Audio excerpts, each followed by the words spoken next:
If you're the type of person who sometimes wakes up at 3 a.m. and lies in bed trying to wrap your tiny mind around the achingly vast universe and where it's all headed, well, we have something for you. Ever since the Big Bang, the universe has been drifting and expanding. The birth and death of stars leave an aftermath of galaxies, planets, and even living organisms. This includes the sun, planets, and our solar system. At the center, the sun swept in smaller elements like hydrogen and helium. Farther away, heavier elements formed planets. Based on the core accretion model, gravity was the driver, coalescing Earth from a cloud of dust.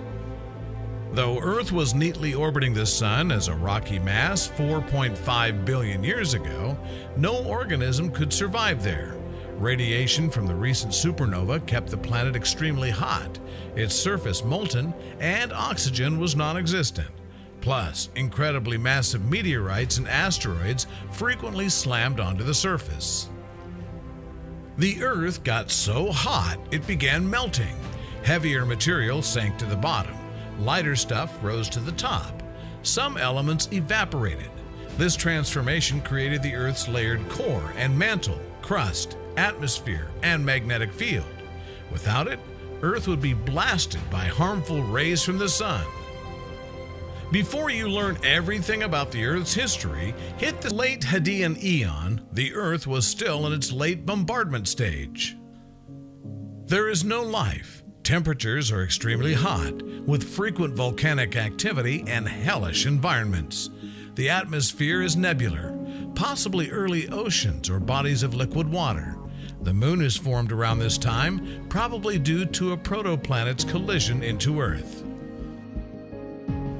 In addition, there's reason to believe that these collisions could have sparked the chemical building blocks for life, DNA. Eventually, the climate on Earth became more stable. Instead of a molten state, the Earth started to cool down. Water vapor condensed to form oceans, and the Earth cooled down enough to create continents. Vale-Barra became Earth's first supercontinent. Photosynthetic organisms appeared between 3.2 and 2.4 billion years ago and began enriching the atmosphere with oxygen.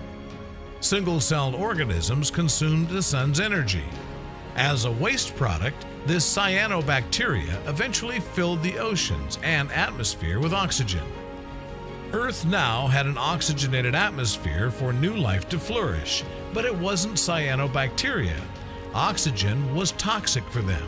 Much life on Earth probably died out as its levels rose in what is known as the oxygen catastrophe.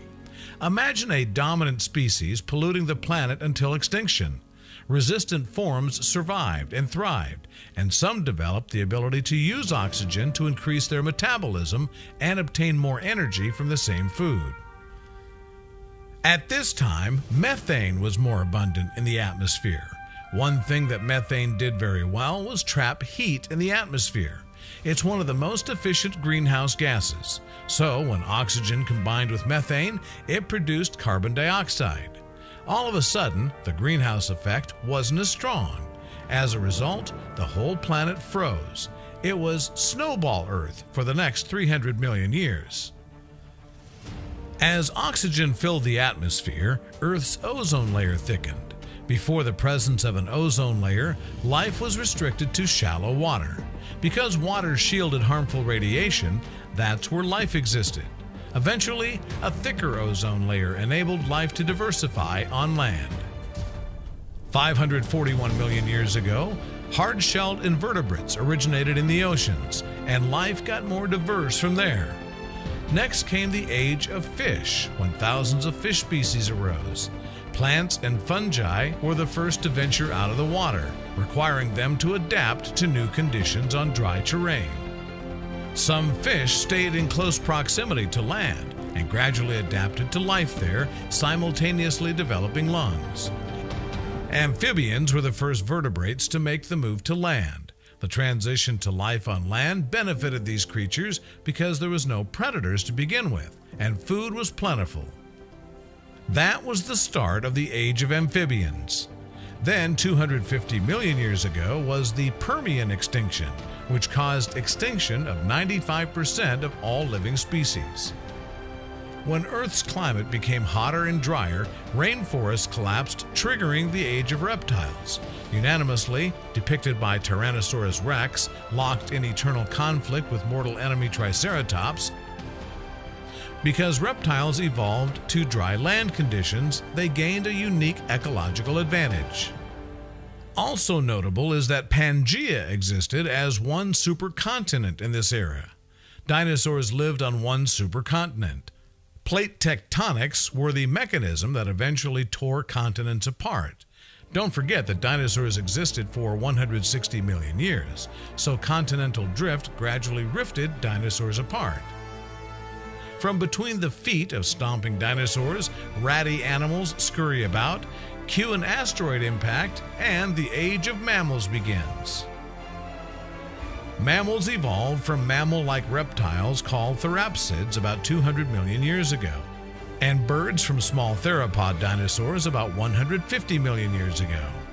This evolution of both mammals and birds accelerated after the extinction of the dinosaurs 65 million years ago, when a 6-mile-wide asteroid struck Earth just off the Yucatan Peninsula.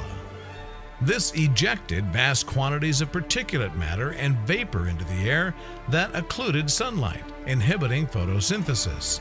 75% of all life, including the non-avian dinosaurs, became extinct. Poor dinosaurs, imagine that if the meteor never hit Earth, we would be intelligent dinosaurs. The first true mammals evolved in the shadows of dinosaurs and other large archosaurs. When dinosaurs roamed the Earth, mammals were very small and were probably nocturnal to escape predation. And because dinosaurs went extinct, mammals emerged as the largest land animals at the time. Creatures like Ambulocetus took to the oceans to eventually evolve into whales, whereas some creatures like primates took to the trees. Then, just several million years ago, we believe that human life began to evolve. Apes remained in trees for their primary food source. Eventually, grass began to spread in places like the African savanna, and there were fewer trees. This forced apes to walk to new food sources. With their heads above the grass to see predators, apes evolved by walking on 2 legs. It also helped to have their hands available when they were traveling.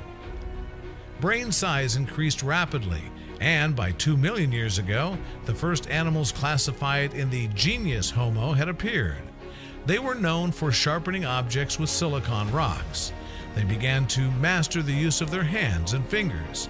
In the Stone Age, early humans had fire under control.